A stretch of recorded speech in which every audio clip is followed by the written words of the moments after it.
Ango is a form that we use. It's traditional, goes back in ancient Japan and the Soto lineage to sit for a long period of time. In our situation, we've modified it a little bit to be the whole month of February. This is our third year of doing the whole month of February, 28 days or 29 days, where we do nothing but sit for 8 hours a day for that full time, 4 hours in the morning, 2 in the afternoon, 2 in the evening, and do very little, if any, sutra chanting. We just concentrate on Shikan Zazen. I invite everyone to come and do this together. It's important to do this to train your mind, and you may need the support of Sangha. Sangha may need the support of your presence. So please do that. Good evening, everyone. Tonight, SokukoJi has asked me to speak about what it means to be a monk. At SokukoJi here, we have several resident monks, and I am ordained as a monk, having previously been lay ordained or having received Jukai for several years prior. There's no standard around that here at SokukoJi. We include many different paths, it looks like so far.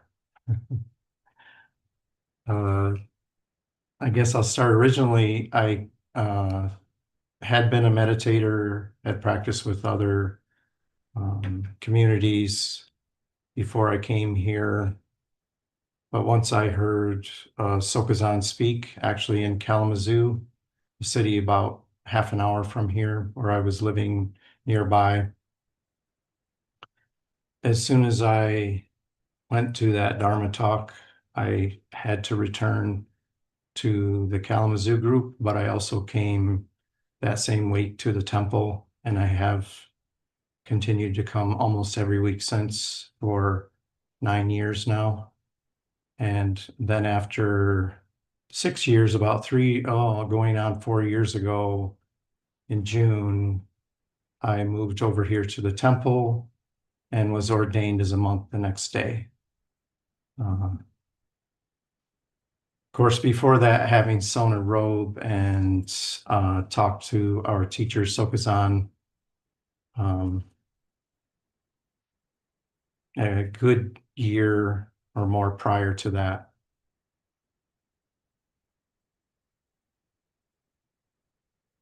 What it means to be a monk, the first thing that occurred to me was returning.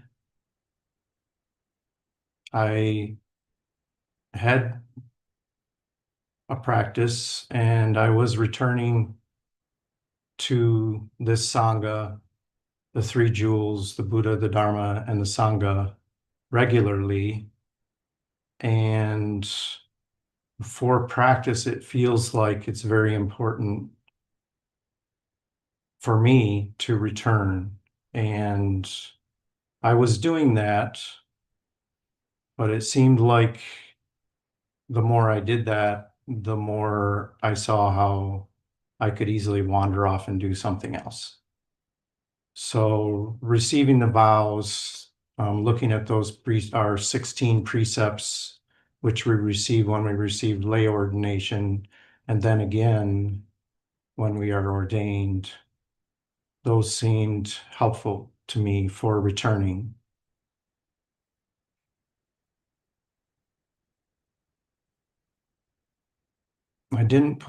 It seemed like I didn't put a lot of thought into receiving Jukai or receiving full ordination. Those just kind of showed up as my practice continued, and I was already returning here, but it seemed a helpful way to continue to practice and to not take another route off into something else. From a young age, I have been very interested in spiritual practice. As a youth and child, my family was very involved in Protestant religion and churches. I often rebelled or tried to rebel against that. At 9 years old, I was in a group to become a member of the church in the Methodist church. They had a class for fourth graders, and I went through the classes because my parents wanted me to. And at the end, all of the children joined the church except me because I still had many questions. And I think I still have those questions.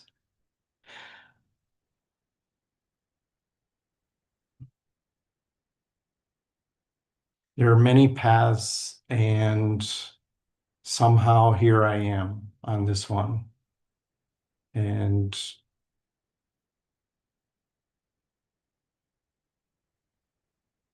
I don't know how that came about. I really don't know how that happened. When I'm asked, what am I doing here? I'm really not sure um, what keeps me here. I often respond that I don't see anything else to do.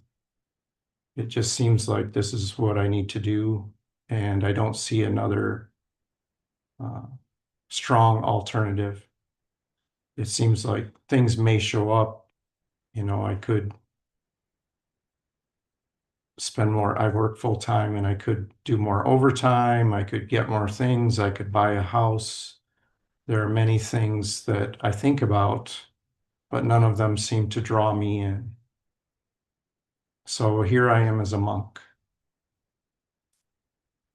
To take us further into that, there's a chapter in the Shobogenzo by Dogen about the robe, and there's a couple paragraphs I'd like to read about the robe and what it is to sew a robe and wear a robe on this path.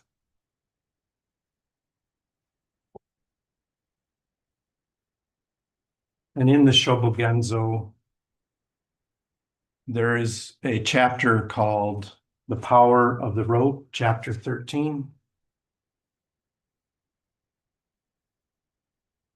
It's quite a few pages, but I've just picked out a couple paragraphs. And in this book, it refers to the robe as a kashaya. I'm not sure of how to pronounce that, but it's spelled very much the way I am pronouncing it, kashaya. A kashaya has been called the garment of emancipation. The hindrances of actions and defilements and the effects of unwholesome action are all removed by it. If a dragon obtains a small piece of kashaya, it can be cured of febrile diseases. If an ox touches a kashaya with one of its horns, its past wrongdoings disappear. When Buddhas attain the way, they always wear a kashaya. Know that its power is unsurpassable and most venerable. And another paragraph further along in the chapter, the power of the kashaya transmitted by Buddha ancestors is clear and easy to accept. The authentic transmission has been handed down from person to person.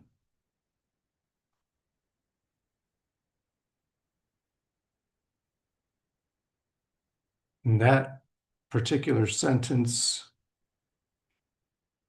speaking of the person to person, you can see I have a strong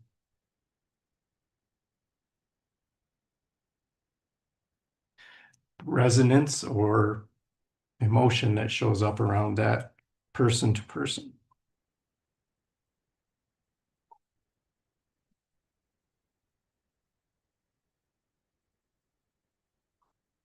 And as a monk here at SokukoJi, I have a strong connection with my teacher, and that's my person to person, amongst Sangha also, each of you.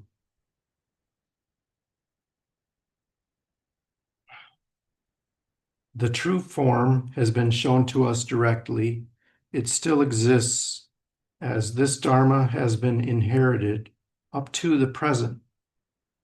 The ancestors who receive a Kashaya are all teachers and students who merge their minds and receive Dharma. Therefore, you should make a Kashaya in the manner authentically transmitted by the Buddha ancestors. And when we sew our robes here, we, it seems to me, in my knowledge, follow that teaching closely. We attempt to sew our robes in a manner that has been passed down to us, and each of us sews, takes each stitch in a similar fashion, thousands of stitches. And each time we take a stitch in the robe, we refer to we take refuge in the three jewels. I take refuge in the Buddha, I take refuge in the Dharma, I take refuge in the Sangha. Every single stitch. And in that manner, we sew our robes by hand, using material that we have been gifted or that we have collected that is palm syra or cloth that comes from either other pieces of clothing or, again, like I said, cloth that has been gifted to us.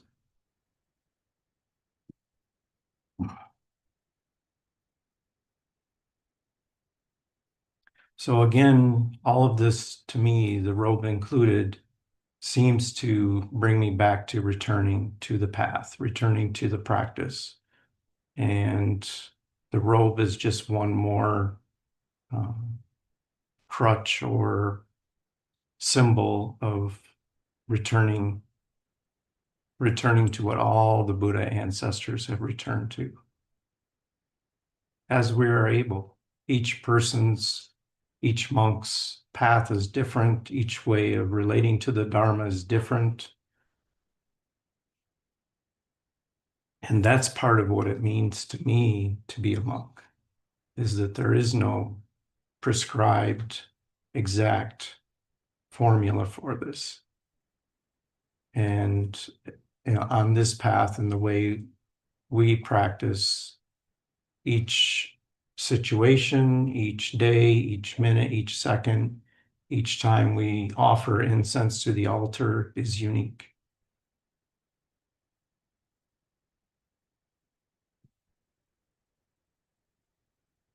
The forms that we practice here as monks, but also anyone who comes here has an opportunity to practice these forms that we do, bowing to the altar, offering incense, bowing as we enter the zendo, bowing to our teacher, bowing to our seat, bowing to our cushion, bowing to the wall. This all is what it means to be a monk.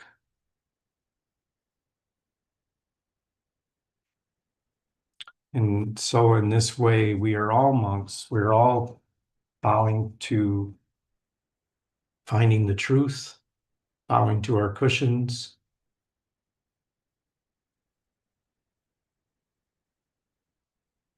whether we formalize it by sewing a raksu and receiving lay precepts, whether we sew a full robe and become ordained and practice and live in a monastery.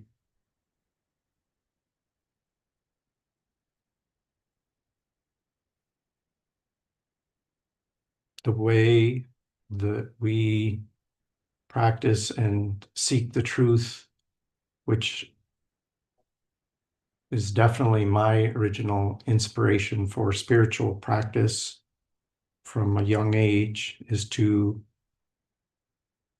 see what life is about, is the way I probably would have, or what I would ask my friends, what do you think life is about? What are we doing here?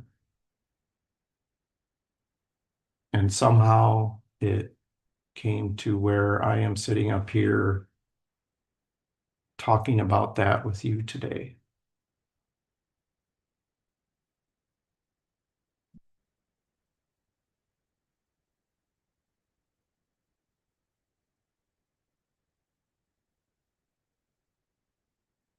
Another part of that, of being what it means to be a monk, is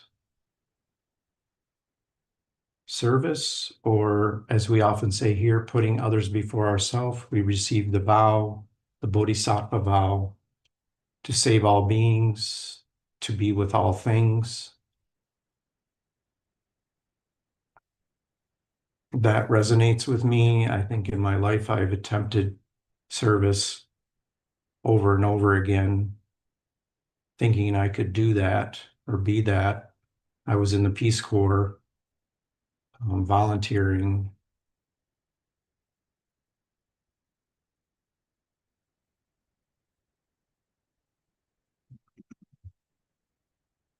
Now, as I practice, I see that's not something I can do. I can intend to serve others, to put others before myself, but there's no prescription for that. And I have to return to the wall to look at what's showing up, so that when I encounter situations off the cushion, I may have some clarity around that, so I may be of service to others. But as we're often told by our teacher, there's no guarantees. And also, we may not know that we are of service to others in any situation, whether it looks like that or not. It may look like we're not serving somebody else or putting others before ourselves, when actually that may be occurring. There's no way to know if that's happening in an authentic way.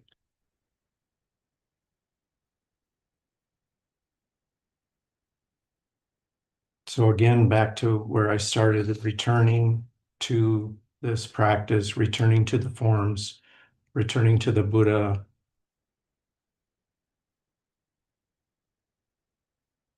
returning to the Dharma, and returning to the Sangha.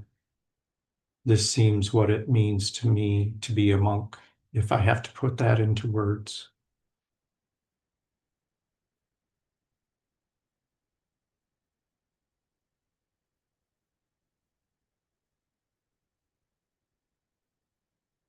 I think I will take some questions. You now. You divine, what are the requirements to become a monk? Can anybody become a monk?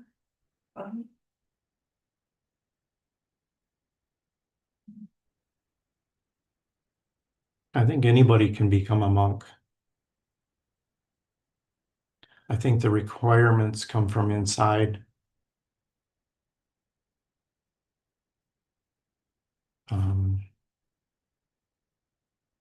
Is there a particular way you were thinking of that question?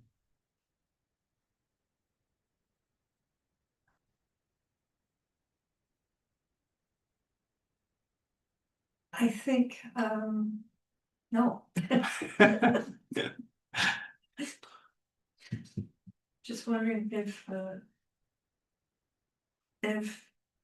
mean, not everybody wants to become a monk, but are there certain hoops to jump through, or is there a test to take, or a litmus test or something to become a monk? What would that be?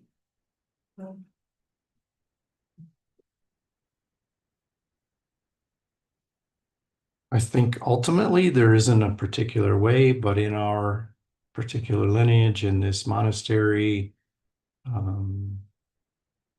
it's very important to have a teacher, to have our, talk to the teacher, be a student, ask the teacher to be, your teacher. It feels like that's a very important starting point.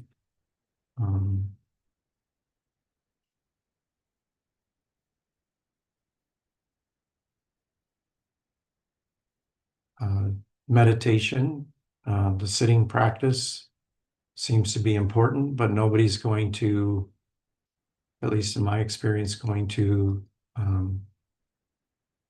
require you to do that or require anything, even though you may come in and see everybody is doing a similar or same practice. Everybody's reciting chants and perhaps talking about the Dharma in a similar fashion. I don't think there's any kind of requirement. It feels like for any spiritual practice, there has to be some kind of curiosity around the spiritual side of being a human on this earth and what that means.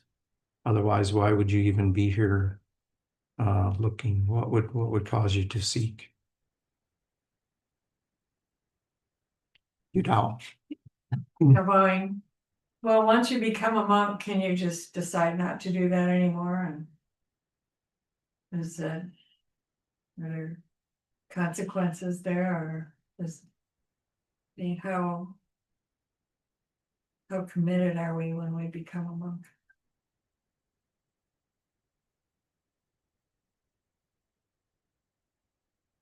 There's no requirement, but it usually takes years.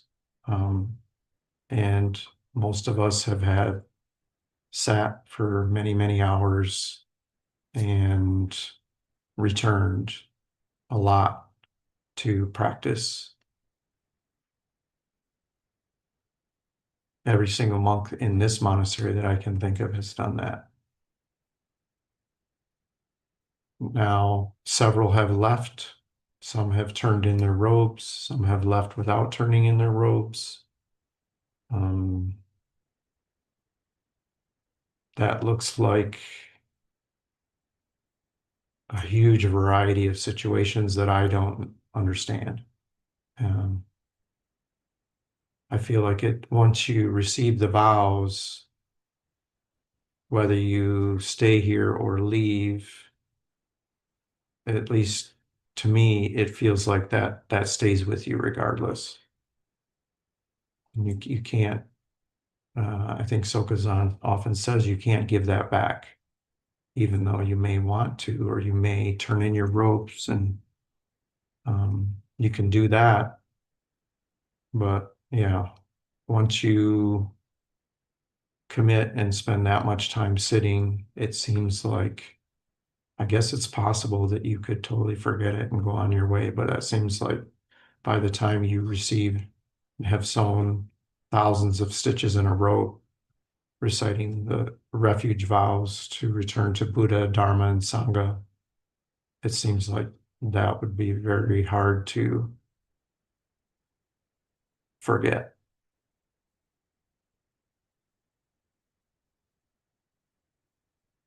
Shui Wu. Shui Wu bowing. What does it mean to take refuge?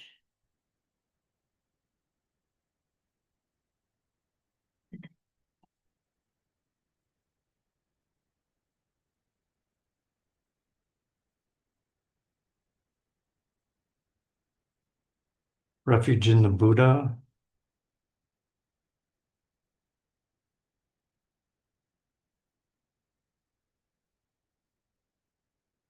Maybe the word that keeps showing up for me is returning, is to return to the Dharma and return to the teacher, return to the Sangha, and show up in front of all of them.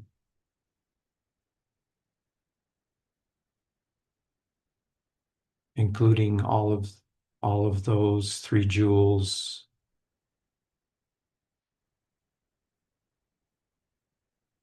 I guess if I was to create a formula for refuge, I would say it would including receiving, observing, noticing that that curiosity or the original spark that brought you to the path and that you return to.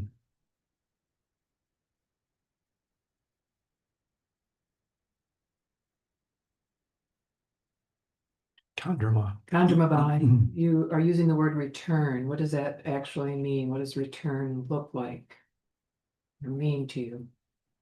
Valerie? The most profound part of that is that when I don't want to do this anymore, I don't want to sit and face the wall. I don't want to talk to Sangha. I don't want to talk to the teacher. I don't want to look at the Dharma. I do it anyway. And there's something about just taking refuge in the returning that just shows up when because I don't know, even if I don't want to do all those things, I don't know what I would do. And when I return to the Buddha, the Dharma, the Sangha, I keep going. I don't leave the path. So the returning, the repetition is a practice that seems to support me on this path of looking for the truth, which is what originally inspired me to do such a thing as look at a wall for hours and hours. Kanjamabai, what has changed in this past year? It seems like many of us, some of us, chose to stay. So it was like a re-choosing to be part of this community or re-choosing to be a monk. What was that like for you, Bowing? I didn't re-choose anything. I just kept going, I guess is the way I would put that. When the difficulties showed up and other people left, and I don't understand it. I just knew that, I guess, what it meant for me to be a monk is to return and continue to return. I really didn't have to do much or make any choice about it. Kanjamabai, how did that affect you? What did you notice about yourself with people leaving and things changing because of that here? What did you notice about your own practice or your own intention, Bowing? The three poisons showed up, and passion, which is my go-to, often took me to, or it seemed like I was just filling in, using that passion was filling up the holes left in the Sangha. That's what it feels like. It's like there was this void, and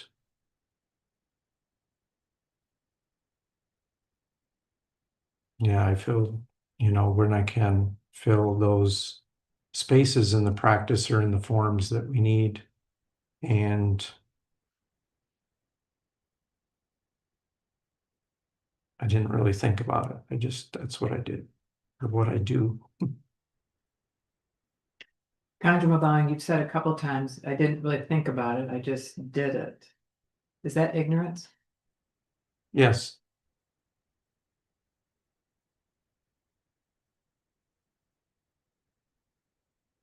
And it's also not, yeah, I guess situationally, I could see some parts that are ignorance, and other situations, it's just what I did. What I do. But what to me, I don't know what a word is for it.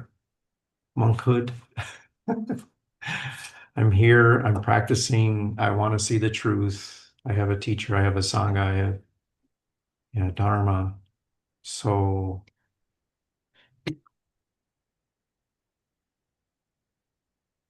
something happens and there I am.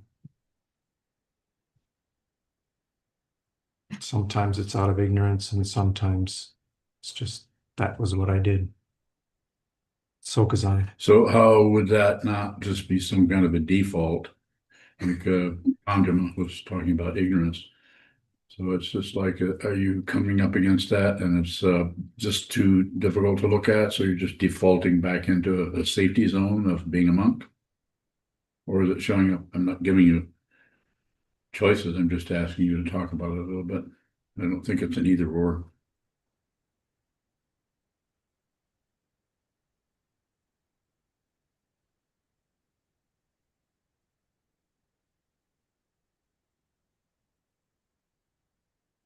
Speak right out of it. Come speak it, say it. I don't, I don't, I don't think about thinking about being a monk. You don't think about thinking about that? Do you thinking about not thinking about it? Right now, yes. Yeah, beat that answer. But as Help him. Help us. it looks like people left and I did things. And did I feel resentment sometimes about that? Yes, maybe, there's not as many people here, there's more to do. How are we going to do all this? Yeah, those questions show up. So it wasn't a default then. It wasn't just default into staying here no matter what. No, So when I say no matter what, I'm not talking about a default, particularly that kind of no matter what. I'm saying no matter eyes wide open, no matter what. No matter what shows up, receive, receive, receive. So I don't mean to step into your talk, but that's the approach that's necessary from the point of view of this teacher as it's seen over here. But how's it look to you? How are you doing? You're sitting on the town, you're teaching right now. How does it look to function as a monastic? I realize you also have a job too, and you have to do that, but you're here quite a bit.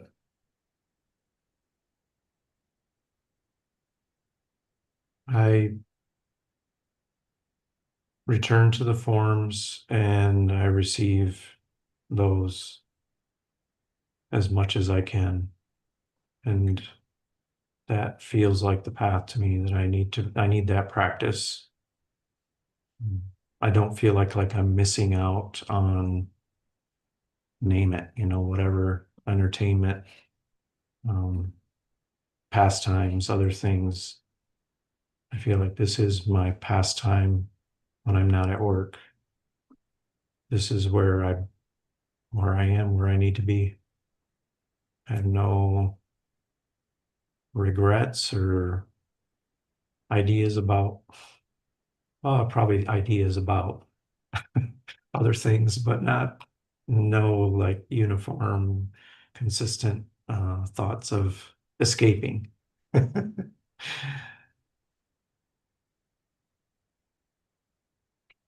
Thank you. Condrama. Conjure bowing. There are many practices here besides meditation, which is the most helpful practice for you. Chanting, Dharma talks, book study, giving a Dharma talk, monk talk. I need all of those. Some I like more than others. I like chanting. I feel like the expression through the voice and the sound and the repetition is helpful. I don't know why.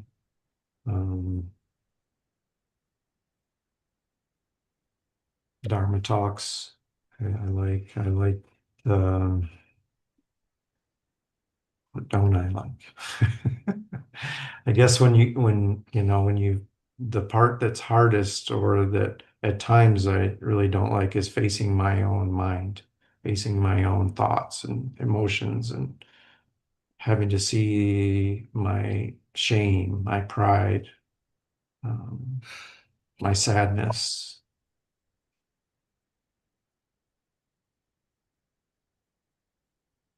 Having to see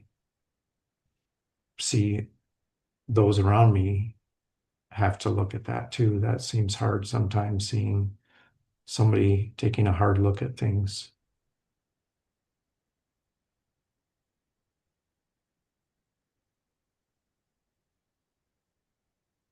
Um, Sometimes scheduling and, just being on all day between work, meditation, practice. Sometimes that's overwhelming, and I just have to rest. Although for the most part, I like that my life is full that way, in this way, when I'm not at work, that I have something that's fills up my life in a meaningful way. Tandrama. Kind of about how important is Dokusan for you?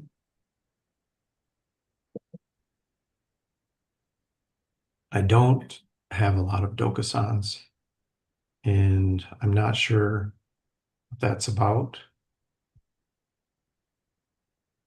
I look at that. I remember at times I was told by another monk to have one every month. I don't seem to do that. I can do that. I'm still looking at that. But I think I fill it in with my idea that, at times I think, I do have a lot of interaction with the teacher during book study and Dharma talks, and I'm here in the Zendo, but the one-on-one personal stuff, I'm not sure. Um,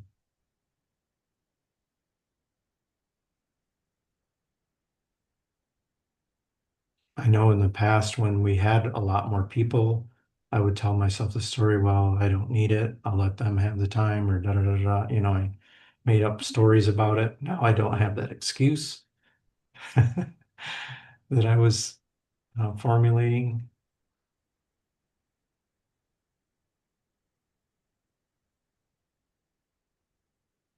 Yeah, I'm not sure.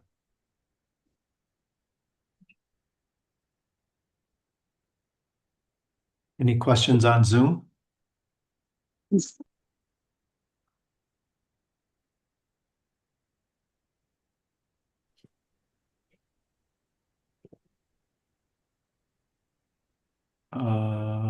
Deb?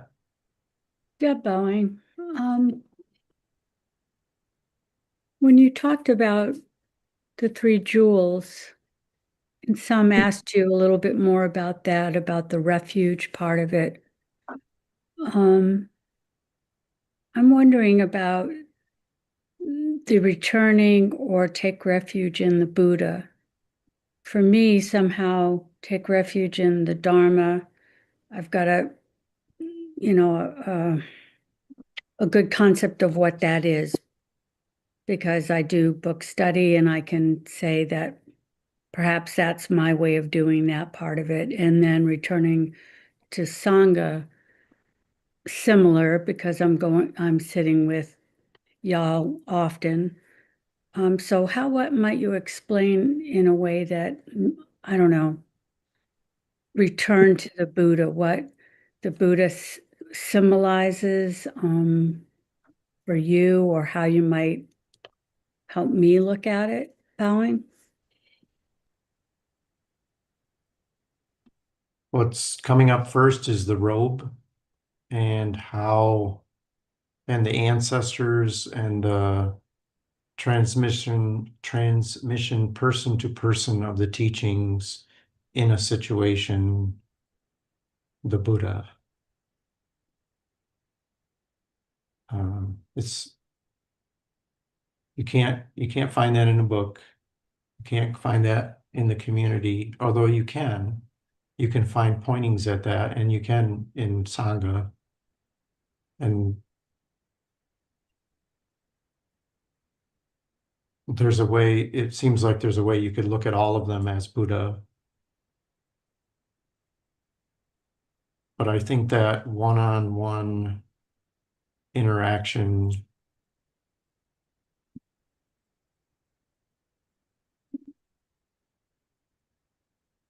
that has happened and that happens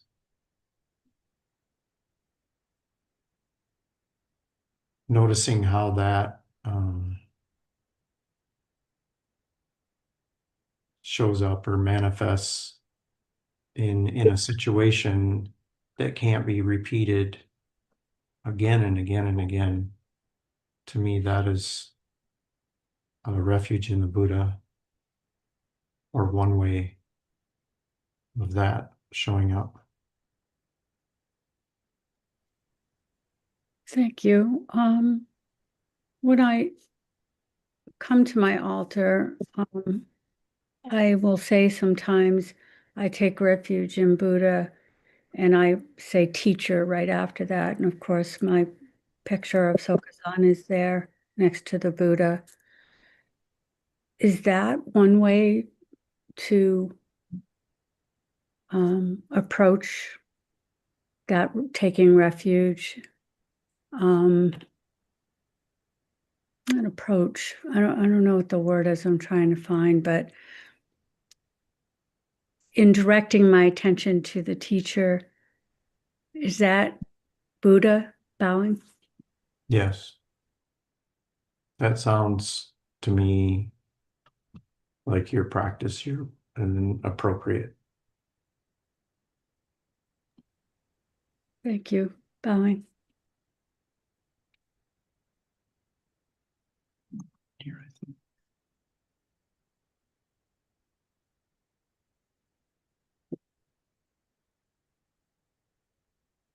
Shui Wu. We're bowing. What does the statement, one robe covers all mean?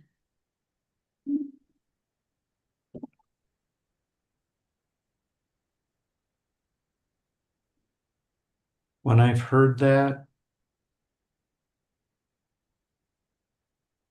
do you know where that comes from exactly? I don't either.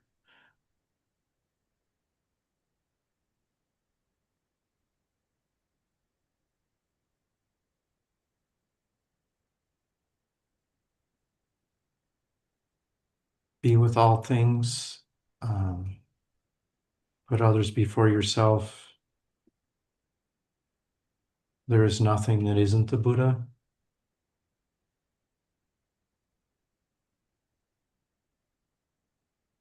Do you have something further on that?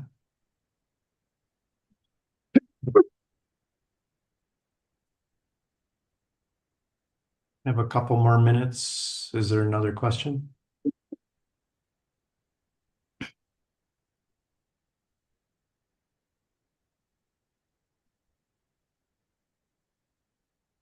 Conjugal? Oh. Shui Wu. Shui Wu bowing. There are a lot of preconceived notions out there about what it means to be a monk and what a monk behaves like and what a monk does in their free time. Do you feel like you need to live up to any standards being a monk? Thank you for that question. I was going to talk something about that.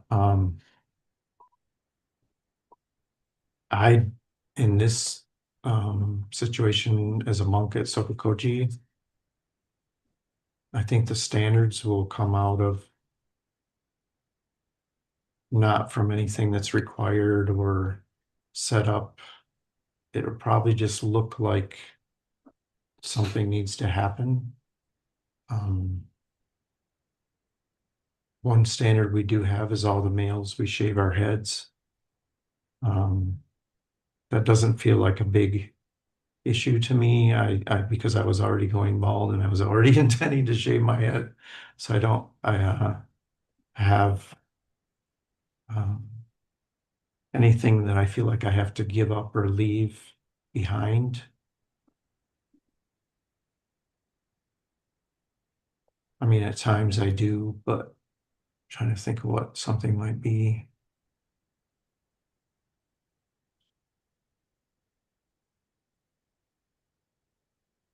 I mean, other than, time, I could be doing other fun stuff, activities, artwork. But as far as, yeah, I have had questions from people about being a monk and what that means. And, you're not, the typical ideas of you're not supposed to have sex, you're supposed to not use any kind of drugs or alcohol, you're not supposed to, yeah, all those preconceived notions of what it means to be a monk. But I think a lot of people here just don't know. I feel a lot of genuineness asked of me about that people just, well, what is that about? And often after they've asked me, like people I work with, then they never talk about it ever again. Or at least so far, it seems like there's only a couple people that will ever even ask me about it once they've asked me one time about it. And I feel like there's a lot of questions about meditation and what that is. And most people seem very familiar with mindfulness and guided meditation, but may not have been exposed to Zen or Shikantaza as we practice it.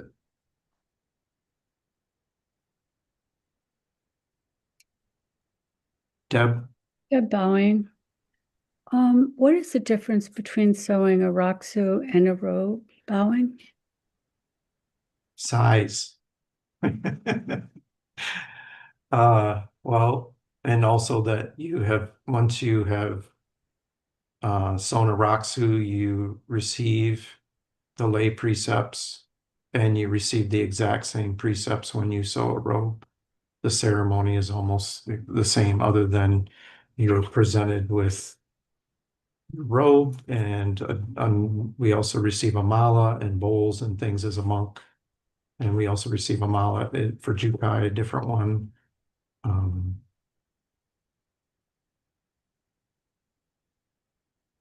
And as a monk, there is a little more expectation around practice and teaching and, having to come up here and sit on the tan and give a Dharma talk. Although I feel like at SokukoJi, someone who's lay ordained possibly, and I think Chokodawa may have given a talk before he was, I don't know, may not, maybe I'm not remembering correctly, but I feel like it's possible someone could give a Dharma talk. We don't know or have any, just because something hasn't happened before doesn't mean we won't see it ever, because things change. Go ahead, Deb. So I don't see many people on the virtual screen that have sewn a robe, although there probably are. Is there significance to that? I know there are a few Sangha members who have sewn the Raksu and they show up like me virtually because of the distance.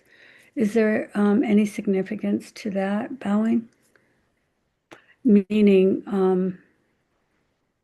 to sew a robe, do you have to be more present in part of the actual monastery there? Bowing. Mainly, yes. Although we did have a monk who lived in Traverse City.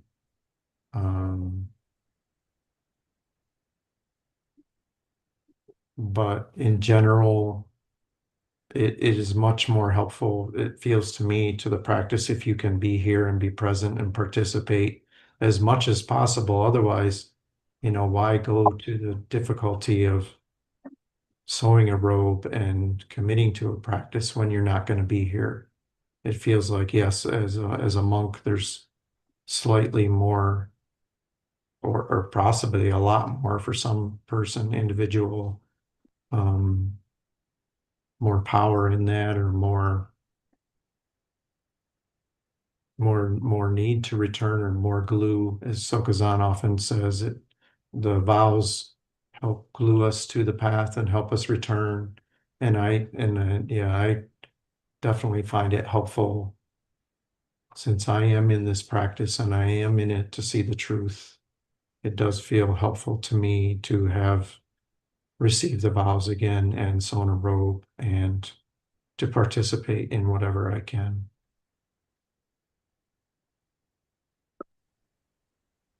Thank you. I guess just one more to try to clarify.